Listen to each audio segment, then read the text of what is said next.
የ95 ቢሊዮን ዶላሩ እብደት የካሚኒ ግድያ የቀሰቀሰውና የአሜሪካን ኃይሎች ያጠፋው ጦርነት አዘርባይጃን ማለፉ ተመላከተ። የኦሮሞ ነጻነት ሰራዊትና ዓለም አቀፍ የሰብአዊ መብት ተሟጋች አምነስቲ ኢንተርናሽናል የቃላት ጦርነት ውስጥ መግባታቸው ተመላከተ። የድንበር ሰርጎ ገቦች ተከትሎ የኢትዮጵያና የኤርትራ ውጥረት መባባሱ ተገለጸ።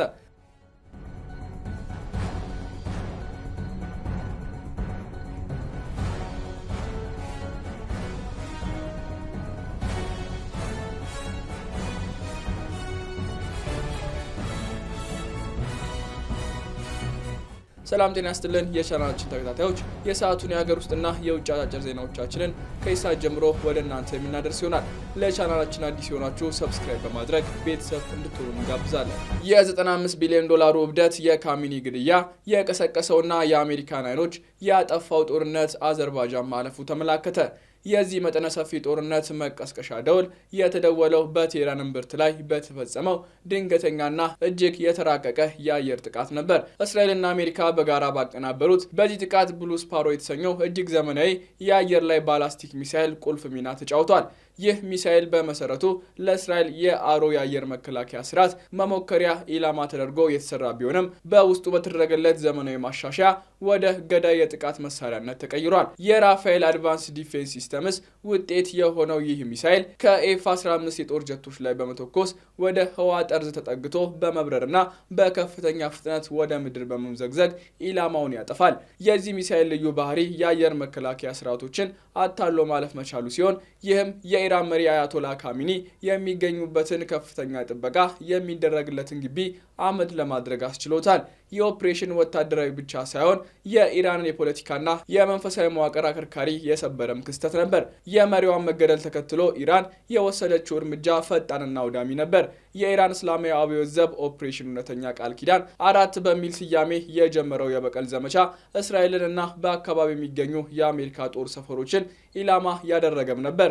ይህ ዘመቻ ቀደም ሲል ከነበሩት እየተለየ የሚያደርገው ኢራን እጅግ ዘመናዊና አውዳሚ የሆኑ ሚሳኤሎችን ወደ አደባባይ ያወጣችበት መሆኑ ነው። ኮራም ሻር 4 የተሰኘውና አልትራ ሄቪ ተብሎ የሚጠራው ባሊስቲክ ሚሳኤል ሁለቱን የሚመዝን ፈንጂ ተሸክሞ በድምጽ ፍጥነት 14 እጥፍ በመምዘግዘግ የእስራኤልን የአየር መከላከያ ሰንጥቆ ለመግባት ሞክሯል። በተጨማሪም ፋታና ኬባር ሸካን የተሰኙ ሚሳኤሎች በሺዎች ኪሎ ሜትር ርቀት የሚገኙ ኢላማዎችን ለመምታት ጥቅም ላይ ውለዋል። የኢራን ጥቃት በዋናነት ያነጣጠረው በእስራኤል የኢኮኖሚና ወታደራዊ ማዕከላት ላይ ነበር። ቴል አቪቭ ቤንጉሪዮን የዓለም አቀፍ ኤርፖርት፣ የራሞን የአየር ኃይል ቤዝ እና የኔቫቲም የአየር ጣቢያዎች በሚሳኤል ናዳ ተደብድበዋል።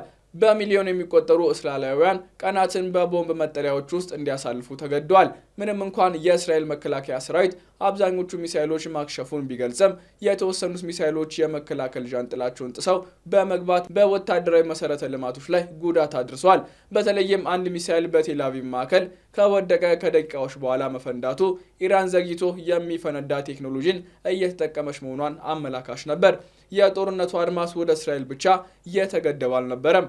ኢራን በቀጠናው የሚገኙ የአሜሪካ የጦር ሰፈሮችንና ወታደራዊ ንብረቶችን ኢላማ አድርጋለች። የዚህ ስትራቴጂካዊ ጥቃት ዋነኛ ሰለባ የሆነው በጆርዳን ሙዋፋቅ ሳልጢ የአየር ጣቢያ ውስጥ የነበረው የአሜሪካ የታድ ሚሳኤል መከላከያ ራዳር ነው። ይህ ANTPY-2 የተሰኘው እጅግ ዘመናዊ ራዳር የመካከለኛው ምስራቅ ሚሳኤል መከላከያ አይኖች ተብሎም ይገለጻል። $300 ሚሊዮን ዋጋ ያለው ይህ መሳሪያ መውደሙ የአሜሪካን የአየር መከላከያ ስርዓት በእጅጉ ያዳከመና ለቀጣይ የኢራን ጥቃቶች ክፍተት የፈጠረ ስትራቴጂካዊ ድል ተደርጎ በቴህራን ተወስዷል። ከዚህ በተጨማሪ በኩዌት የሚገኘውን የካምፕ አሪፍጃን የራዳርና የሳተላይት መገናኛዎችን እንዲሁም በዩናይትድ አረብ ኤሚሬትስ እና በኳታር የሚገኙ የአሜሪካ ወታደራዊ ማዕከላት በኢራን ድሮኖችና ሚሳኤሎች ተደብድበዋል። እነዚህ ጥቃቶች ኢራን ጦርነቱን ከራሷ ድንበር አርቃ በጠላት ወታደራዊ መሰረቶች ላይ ለማካሄድ ያላትን ቁርጠኝነትና አቅም ያሳዩ ናቸው። በተለይም በሳውዲ አረቢያ የነዳጅ ማውጫና ወታደራዊ ጣቢያዎች ላይ የተሰነዘሩ ጥቃቶች የቀጠናውን የኢነርጂ ደህንነት አደጋ ላይ ጥለዋል። ሳውዲ አረቢያ የሼባ የነዳጅ ማውጫን ኢላማ ያደረጉ 5 ድሮኖችን መታ መጣሏን ብትገልጽም ስጋቱ አሁንም እንዳለ ነው። የካሚኒ ግድያ ተከትሎ የኢራን የመከላከያ ዘንጎች ሙሉ በሙሉ ወደ ጦርነቱ ገብቷል። በሊባኖስ የሚገኙ ሄዝቦላ በሰሜናዊ እስራኤል ላይ መጠነ ሰፊ ሮኬትና የአየር ላይ ጥቃቶችን በመሰንዘር የእስራኤልን ጦር አዳክሟል። በዚህ ግጭት የእስራኤል የገንዘብ ሚኒስቴር ቤዛል ስሞትሪች ልጅን ጨምሮ በርካታ ወታደሮች መቁሰላቸው ጦርነቱ ምን ያህል ወደ እስራኤል ፖለቲካ ሊቃን ደጃፍ እንደደረሰ ያሳያል። በሌላ በኩል በየመን የሚገኙ ሁቲዎች የካሜኒ ምስል የያዙ በሚሊዮን የሚቆጠሩ ሰልፈኞችን በስነ አደባባይ በማሳለፍ ለአሜሪካና ለእስራኤል ያላቸውን ጥላቻ አውጀዋል። የሁቲዎች መሪ አብዱል ማሊክ አልሁቲ ቡድኑ በቀይ ባህር ላይ በሚያልፉ መርከቦችና በእስራኤል ላይ ወታደራዊ እርምጃ ለመውሰድ ዝግጁ መሆኑን ዝቷል። ይህ ሁኔታ ዓለም አቀፍ የንግድ መስመሮችን ለከፍተኛ አደጋ የሚያጋልጥ ነው። ጦርነቱ ያልተጠበቀ አቅጣጫ ይዞ ወደ ካውካሰስ አካባቢ ተስፋፍቷል። በአዘርባይጃን የናክቺቫን ግዛት በሚገኝ ዓለም አቀፍ ኤርፖርት ላይ የተፈጸመው የድሮን ጥቃት ውጥረቱን ወደ አዲስ ምዕራፍ አሸጋግሮታል። አዘርባይጃን ጥቃቱን የሽብር ተግባር ብላ በመፈረጅ ኢራንን ስትከስ፣ የኢራን ዲፕሎማቶች ግን የእስራኤል ቴህራንን ከጎረቤቶቿ ጋር ለማጋጨት የጠነሰሰችው ሴራ ነውም ሲሉ አስተባብሏል። የቱርኩ ፕሬዝዳንት ረሲፕ ታይፕ ኤርዶጋን በበኩላቸው ለአዘርባይጃን ያላቸውን ድጋፍ በመግለጽ ጉዳዩን በቅርበት እንደሚከታተሉት መናገራቸው ጦርነቱን ቱርክ ጨምሮ ሌሎች ሀያል ሀገራት ሊያሳትፍ እንደሚችል ፍንጭ ይሰጣል። የኢራን ሚሳኤሎች በሳውዲ አረቢያ ላይ ያደረሱትን ስጋት ተከትሎ ሪያድ ከኒውክሌር ታጣቂዎች ፓኪስታን ጋር ያላትን የቆየ መከላከል ስምምነት ወደ ስራ አስገብታለች። የሳውዲ የመከላከያ ሚኒስትር ካሊድ ቢን ሳልማን ከፓኪስታን የጦር አዛዥ አሲም ሙኒር ጋር ያደረጉት ውይይት ለሳውዲ አረቢያ ከኢራን የሚሰነዘርባትን ጥቃት ለመመከት የፓኪስታንን የኒውክሌርና ወታደራዊ ድጋፍ እንደምትሻ ያሳያል። ይህ አካሄድ ግጭቱ ወደ ኒውክሌር ጦርነት ሊያመራ ይችላል የሚለው ስጋት የፈጠረ ሲሆን ቀጠናው ምን ያህል አደገኛ ምዕራፍ ላይ እንደሚገኝ ማሳያም ነው። ይህ ጦርነት በሰው ሕይወትና በንብረት ላይ ካደረሰው ውድመት ባሻገር በአሜሪካ ኢኮኖሚ ላይ ከፍተኛ ጫና እያሳደረም ይገኛል። መረጃዎች እንደሚያመላክቱት አሜሪካ በዚህ ግጭት ውስጥ የምታወጣው ወጪ በቀን ወደ 890 ሚሊዮን ዶላር ይጠጋል። በመጀመሪያዎቹ 100 የጦርነት ሰዓታት ውስጥ ብቻ 3.7 ቢሊዮን ዶላር የፈሰሰ ሲሆን ጦርነቱ ለ2 ወራት ከቀጠለ አጠቃላይ ወጪው እስከ 95 ሚሊዮን ዶላር ሊደርስ እንደሚችል የዘርፉ ተንታኞች ይገምታሉ። እያንዳንዱ የሚተኮሰው የታድና የፓትሪዮት ሚሳይል በሚሊዮኖች የሚቆጠር ዶላር የሚያወጣ መሆኑ እንዲሁም የጦር መርከቦችና አውሮፕላኖች የስምሪት ወጪ የአሜሪካን ግብር ከፋዮች ጫንቃ የሚፈትን ሆኗል። የአውሮፓውያኑ 2026 ዓመት በመካከለኛው ምስራቅ የተቀሰቀሰው እሳት በቀላሉ የሚጠፋ አይመስልም። የአያቶላ ካሜኒ ግድያ የኢራንን ብሔራዊ ኩራት የነካና በቀልን እንደ ቅዱስ ተግባር እንድትቆጥር ያደረገም ክስተት ነው። በሌላ በኩል እስራኤልና አሜሪካ የቴክኖሎጂ የበላይነታቸውን ተጠቅመው የኢራንን አቅም ለማሽመርመድ እየሞከሩ ቢሆንም የኢራን የሚሳኤል ክምችትና የተኪ ኃይሎች ጥንካሬ ጦርነቱን ረጅምና አድካሚ አድርጎታል። ከቴህራን እስከ ቴል አቪቭ ከሰና እስከ ባኩ የተዘረጋው የዚህ ጦርነት ፍንጣሪ የዓለምን የፖለቲካ ካርታ የመቀየር አቅም አለው። ዓለም አሁን በሁለት ምርጫዎች መካከል ቆማለች። ወይ ይህንን እብደት በዲፕሎማሲያዊ መንገድ ማብረድ፣ አለበለዚያ ደግሞ መካከለኛው ምስራቅን ወደ አመድነት የሚቀይር ሁለገብ ጦርነትን መቀበል። የሰማዩን እሳት አሁንም እየዘነበ ነው። የመጨረሻው ውጤት ግን ገና አልታየም። የኦሮሞ ነጻነት ሰራዊትና ዓለም አቀፍ የሰብአዊ መብት ተሟጋች አምነስቲ ኢንተርናሽናል የቃላት ጦርነት ውስጥ መግባታቸው ተመላከተ። በኢትዮጵያ የፖለቲካና የጸጥታ ሰማይ ስር የሚከናወኑ ግጭቶች ከመሳሪያ ጩኸት ባሻገር በቃላትና በትረካዎች ፍጥጫ የሚታጀቡ መሆናቸው የተለመደ ክስተት ሆኗል።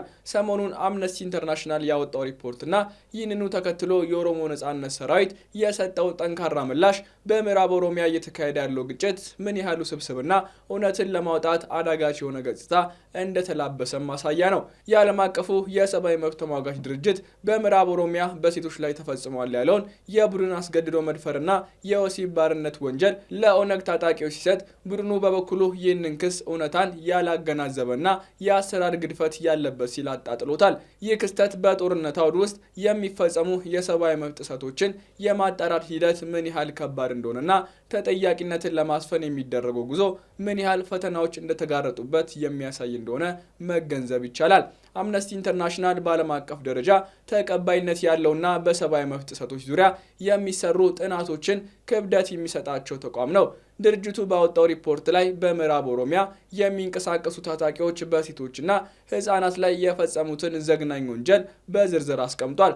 በተለይም ጾታዊ ጥቃትን እንደ ጦር መሳሪያ መጠቀም፣ ሴቶችን ለወሲብ ባርነት መዳረግና የቡድን አስገድዶ መድፈርን መፈጸም እጅግ አሳፋሪና የሰው ልጅ ክብርን የሚነኩ የጦርነት ወንጀሎች ናቸው። እንዲህ አይነቱ ክስ በአንድ የታጠቀ ቡድን ላይ ሲቀርብ ቡድኑ ከፖለቲካ ዓላማ ባሻገር በዓለም አቀፍ ሕግ ፊት ተጠያቂ የሚያደርገውና የሞራል ልዕልናውን የሚፈታተን ከባድ እርግማን ነው። በዚህ ረገድ አምነስቲ ያወጣው ሪፖርት በኦሮሞ ነጻነት ሰራዊትና ያነጣጠረ ብቻ ሳይሆን በግጭቱ ቀጠና ውስጥ ያሉ ሰላማዊ ዜጎች በተለይም ሴቶች ምን ያህል አስከፊ መከራ ውስጥ እንዳሉ የሚያሳይ የጥሪ ደውል ነው። በሌላ በኩል የኦሮሞ ነጻነት ሰራዊት ለዚህ ሪፖርት የሰጠው ምላሽ የተለመደ የክህደት ምላሽ ብቻ ሆኖ አልቀረም። ቡድኑ በመግለጫው ላይ እንዳሰፈረው አምነስቲ መረጃዎችን ያሰባሰበበት መንገድና ወንጀሉን ፈጽመዋል ያላቸው አካላት የለየበት ሂደት ሳይንሳዊና ገለልተኝነት የተላበሰ አይደለም የሚል መከራከሪያ ያቀርባል። ይህ የመከራከሪያ ነጥብ በኢትዮጵያ ውስጥ ባሉ ግጭት ቀጠናዎች ለሚሰሩ የሰብአዊ መብት ተቋማት ትልቅ ፈተና ነው። በምዕራብ ኦሮሚያ ያለው የጸጥታ ሁኔታ የተወሳሰበ ከመሆኑ የተነሳ ወንጀል ፈጻሚዎችን በትክክል ለይቶ ማወቅ አዳጋች ሊሆን ይችላል። የመንግስት ኃይሎች፣ የኦነግ ታጣቂዎች እንዲሁም በሁለቱ ስም የሚንቀሳቀሱና የራሳቸው አጀንዳ ያላቸው ሌሎች የታጠቁ ቡድኖች ወይም ዘራፊዎች በሚንቀሳቀሱበት ቀጠና የአንድን ወንጀል ፈጻሚ ማንነት በእርግጠኝነት መናገር ከፍተኛ ጥንቃቄ ይጠይቃል። ኦነግ ይህንን ክፍተት በመጠቀም ሪፖርቱ ወንጀሉን የፈጸሙት አካላት በማያሻማ መልኩ አለየም ሲል ይሞግታል። ይበልጥ ትኩረት የሚስበው ደግሞ ቡድኑ ራሱ ገለልተኛ ምርመራ ይካሄድ ሲል ያቀረበው ጥሪ ነው። ይህ ጥሪ ሁለት ትርጉሞችን ሊያዝል ይችላል። አንደኛው ቡድን በንጹሃን ላይ ያለውን በራስ መተማመን ለማሳየት የሚጠቀምበት ስልት ሊሆን ሲችል፣ በሌላ በኩል ደግሞ ጉዳዩ ወደ ዓለም አቀፍ መድረክ በመውሰድ የመንግስትንም ሆነ ሌሎች አካላትን እጅ ለመጠቆም የሚደረግ የፖለቲካ ስሌት ሊሆን ይችላል። በዚህ የቃላትና የሪፖርቶች ጦርነት መካከል ግን የሚዘነጋውና ልብን የሚሰብረው ጉዳይ የተጎጂዎች ሰቆቃ ነው። ፖለቲከኞችና ታጣቂዎች ስለ ገለልተኛ ምርመራና የአሰራር ግድፈት ሲከራከሩ፣ መሬት ላይ ያለው እውነታ ግን የሴቶች አካል የጦርነት አውድማ መሆኑን ቀጥሏል። አስገድዶ መድፈርና የወሲብ ባርነት ከአካል ጉዳት በላይ ስነ ልቦናዊና ማህበራዊ ቀውስን የሚያስከትሉ ወንጀሎች ናቸው። እነዚህ ወንጀሎች በማን እንደተፈጸሙ ማጣራት ለፍትህ ወሳኝ ቢሆንም ድርጊቱን መፈጸሙን ማንም ሊክደው የማይችለው ሀቅ ነው። የኦሮሞ ነጻነት ሰራዊት ማንኛውንም አይነት በጾታ ላይ የተመሰረተ ጥቃትን እንደሚያወግዝ መግለጹ መልካም ቢሆንም ይህ መግለጫ መሬት ላይ ካለው በተግባር ከሚታየው የዲሲፕሊንና የቁጥጥር ሁኔታ ጋር መጣጣም አለመጣጣሙ አጠያያቂ ነው። ታጣቂ ቡድኖች ብዙውን ጊዜ የማዕከላዊ አመራር ትዕዛዝን የማይቀበሉ የግርጌ አባላት ወይም በስም የሚንቀሳቀሱ አካላት ሊኖራቸው ስለሚችል አመራሩ አላደረኩም ማለቱ ብቻውን ከተጠያቂነት አያድንም። በተመሳሳይ ሁኔታ አምነስቲም ቢሆን መረጃዎቹን ሲያጠናክር የተጠቀመባቸው ምንጮች ተአማኒነትና የፖለቲካ ገለልተኝነት ሁሌም ለትችት ክፍት ሊሆኑ ይችላሉ። ጉዳዩን በጥልቀት ሲመረምሩት ይህ ክስተት በኢትዮጵያ ውስጥ እውነት እንዴት አንጻራዊና ፖለቲካዊ እየሆነ እንደመጣም ያሳያል። አንዳንዱ ወገን የራሱን ትረካ ለመገንባት በሚያደርገው ሩጫ የሰብአዊ መብት ጥሰቶች የፖለቲካ መሳሪያ ይሆናሉ። ወንጀልን መካድ፣ ማቃለል ወይም ለሌላ ወገን አሳልፎ መስጠት የተለመደ ስልት ሆኗል። ኦነግ በአምነስቲ ሪፖርት ላይ ያነሳው የተአማኒነት ጥያቄ ዓለም አቀፍ ተቋማት በኢትዮጵያ ውስብስብ የፖለቲካ ምህዳሩ ሲሰሩ ሊያጋጥሟቸው የሚችሉትን የአውድና የመረጃ ምንጭ ችግሮች አመላካሽ ነው። በሌላ በኩል ገለልተኛ ምርመራ የሚለው ቃል በተደጋጋሚ የሚነሳ ቢሆንም በተግባር ግን እንዲህ አይነቱ ምርመራ በነጻነት ለማካሄድ የሚያስችል የሰላምና የመተማመን አየር በሌለበት ሁኔታ ጥሪው ከዲፕሎማሲያዊ ፋይዳ የዘለለ ለውጥ ያመጣል ወይ የሚለው አጠራጣሪ ነው። የአምነስቲ ሪፖርትና የኦነግ ምላሽ የሚያሳዩን ቁልፍ ነገር ቢኖር በምዕራብ ኦሮሚያ ያለው ቀውስ ወታደራዊ መፍትሄ ብቻ እንደሌለው ነው። የሰብአዊ መብት ጥሰቶች መቆም የሚችሉ ተጠያቂነት ሲሰፍን ብቻ ነው። ተጠያቂነት እንዲሰፍን ደግሞ ሁሉም ወገኖች መንግስትም ሆነ ታጣቂዎች ለገለልተኛ አካል በሮች ክፍት ማድረግ፣ ወንጀሎችን ለፍርድ አሳልፎ መስጠትና ከሁሉም በላይ ደግሞ የዜጎችን ደህንነት ከፖለቲካዊ ትርፍ ማስቀደም ይጠበቅባቸዋል። የኦሮሞ ነጻነት ሰራዊት ያቀረበው የገለልተኛ ምርመራ ጥሪ ተቀባይነት አግኝቶ ወደ ተግባር ከተቀየረ እውነቱን ለማጣራትና ወንጀሎችን ለመለየት ወሳኝ ምዕራፍ ሊሆንም ይችላል። ነገር ግን ይህ ካልሆነ ጉዳዩ በሪፖርትና በመግለጫ መካከል ተንጠልጥሎ የተጎጂዎች እንባ ደግሞ በፍትህ እጦት እየፈሰሰ ይቀራል። እውነትን መፈለግ ከአድሎ የጸዳ ድፍረትን የሚጠይቅና ምናልባትም ለሁሉም ወገኖች የሚመር ሂደት ቢሆንም ለዘላቂ ሰላምና ለእርቅ ግን ብቸኛው አማራጭ መንገድ ነው። በመጨረሻም የድንበር ሰርጎ ገቦችን ተከትሎ የኢትዮጵያና የኤርትራ ውጥረት መባባሱ ተገለጸ። የአፍሪካ ቀንድ የፖለቲካ ሰማይ በዳግም የጦርነት ጉም እየተሸፈነ የሰላም ተስፋዎች በጥርጣሬ ሸረሪት ድር እየተተበተቡ የመጡም ይመስላል። ከ600 ሺህ በላይ የሆኑ ውድ የሰው ልጆች ህይወትን ቀጥፎ በቢሊዮን የሚቆጠሩ ሀብትን አውድሞ ካለፈው የሰሜኑ ጦርነት ማግስት ቁስሉ ሳይደርቅና ጠባሳው ሳይሽር ሌላ የጥፋት ነጋሪት እየተጎሰመ መሆኑን የሚያመላክቱ መረጃዎች ከየአቅጣጫው እየፈሰሱ ነው። የኢትዮጵያና የኤርትራ ግንኙነት ከወዳጅነት ወደ ባላንጣነት የተቀየረበት ፍጥነት አስገራሚ ቢሆንም አሁን ላይ የተፈጠረው ኩነት ግን ቀጠናውን ወደ ባሰ እሳት የሚከት አደገኛ አካሄድ መሆኑን አመላካሽ ነው። ከሰሞኑ የዜና አውታሮች የትኩረት ማዕከል የሆነው ጉዳይ በአዲስ አበባና በአስመራ መካከል የተፈጠረው የከረረ የቃላትና ወታደራዊ ውጥረት ነው። የኢትዮጵያ መንግስት በውጭ ጉዳይ ሚኒስትሩ አቶ ጌዲዮን ጢሞቴዎስ አማካኝነት የላከውና ኤርትራን የታጣቂዎች ደጋፊና የቀጠናው ሰላም አደፍራሽ ሲል የሚወቅሰው ደብዳቤ የሁለቱን ሀገራት ዲፕሎማሲያዊ ግንኙነት ወደ ገደል ጫፍ የገፋው ይመስላል። ክሱ ከባድ፣ ዝርዝሩም አስደንጋጭ ነው። የኤርትራ ሰራዊት አባላት የኢትዮጵያ መከላከያ ሰራዊት የደንብ ልብስ በመልበስ ጭምር በስውር ወደ ትግራይ ክልል ሰርገው መግባታቸውና እስከ መቀለ፣ አዲግራትና ዛላምበሳ ድረስ መዝለቃቸው የተሰማው ዜና የሀገሪቱን ሉዓላዊነት ጥያቄ ውስጥ የሚከቱ ብቻ ሳይሆን የተወሳሰበ የስለላና የሴራ ፖለቲካ በምድሪቱ ላይ እየተሰራ መሆኑን የሚያጋልጥ ነው። በተለይም በሱዳን በኩል በሐምዳይት መስመር የሚደረገው የሰርጎ ገቦች እንቅስቃሴ የኢትዮጵያን የውስጥ ችግር ለማባባስ የታቀደ ስልታዊ የክበባት ሙከራ ተደርጎ ሊወሰድ ይችላል። በሌላ በኩል የአስመራው መንግስት እንደተለመደው ፍየል ወዲህ ቅዝምዝም ወዲያ እንዲሉ ክሱ የፈጠራ ወሬና የጥላቻ ዘመቻ አካል ሲል አጣጥሎታል። የኤርትራ ማስታወቂያ ሚኒስቴር ያወጣው መግለጫ ጊዜ እንደሌለው ቢገልጽም መሬት ላይ ያለው ሁኔታ ግን ከቃላት መመላለስ የዘለለ ነው። የፈረንሳይ ዜና ወኪልና ዘአፍሪካ ሪፖርት ዋቢ ያደረጋቸው የአካባቢ ነዋሪዎችና ወታደራዊ ምንጮች እንደሚያረጋግጡት ወደ ሰሜኑ የኢትዮጵያ ክፍል የሚደረገው የሰራዊት ክምችትና የከባድ መሳሪያዎች እንቅስቃሴ ነገሮች ከቁጥጥር ውጭ ሊወጡ እንደሚችሉ ፍንጭ የሚሰጡ ናቸው። የሁለቱ ሀገራት ድንበር አካባቢ ያለው ውጥረት በቀላሉ ወደ ቀጥተኛ ጦርነት ሊሸጋገር የሚችልበት እድል ሰፊ ሲሆን፣ ይህ ደግሞ ለቀጠናው ሕዝብ ተጨማሪ መከራና ስደት ከመደገስ የዘለለ ፋይዳ አይኖረውም። ይህ የውጭ ስጋት ሲያንሰው የትግራይ ክልል የውስጥ ፖለቲካም የራሱ እሳት እያቀጣጠለ ይገኛል። በፕሪቶሪያ ስምምነት መሰረት የተቋቋመው የጊዜው አስተዳደርና የቀድሞ ገዢ ፓርቲ ህወሓት መካከል የተፈጠረው የስልጣን ሽኩቻ ክልሉን ለሁለት የከፈለ ይመስላል። ይህ አለመግባባት ወደ ወታደራዊ እንቅስቃሴ ተቀይሮ የትግራይ ኃይሎች ወደ አከራካሪዎቹ የጸለምትና የራያ አካባቢዎች ያደረጉት እንቅስቃሴም ከፌዴራል መንግስትና ከአማራ ክልል ኃይሎች ጋር አዲስ ግጭት ፈጥሯል።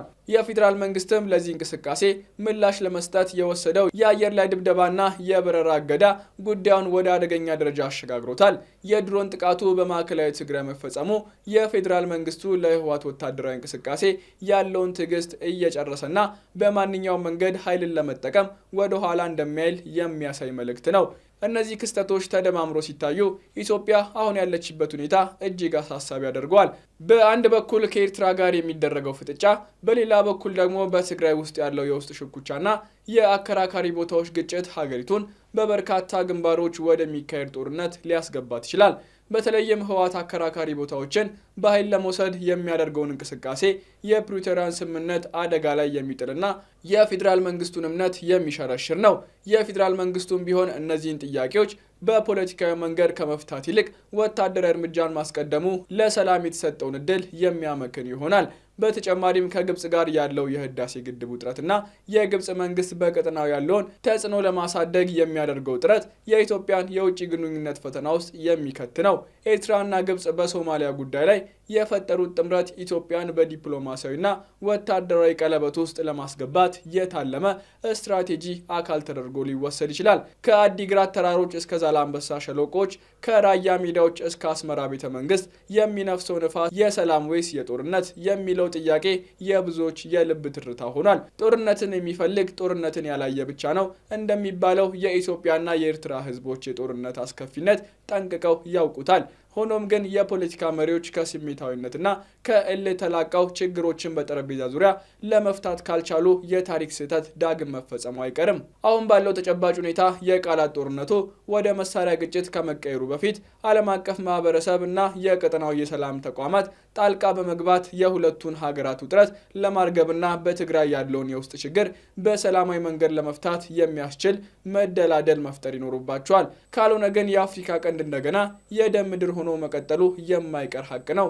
የዘመኑ የፖለቲካ ሴራ፣ የሰርጎ ገቦች ድራማና የዲፕሎማሲ ሽቅድድም መቋጫው ምን ይሆን? ጊዜ የሚመልሰውም ይሆናል። ክቡራን የቻናላችን ቤተሰቦች ለሰዓቱ ያሰናዳናቸው የሀገር ውስጥና የውጭ ዜናዎቻችን ይህን ይመስሉ ነበር። ስለተከታተላችሁን እያመሰገንን ለቻናላችን አዲስ የሆናችሁ ሰብስክራይብ በማድረግ ቤተሰብ እንድትሆኑ እንጋብዛለን።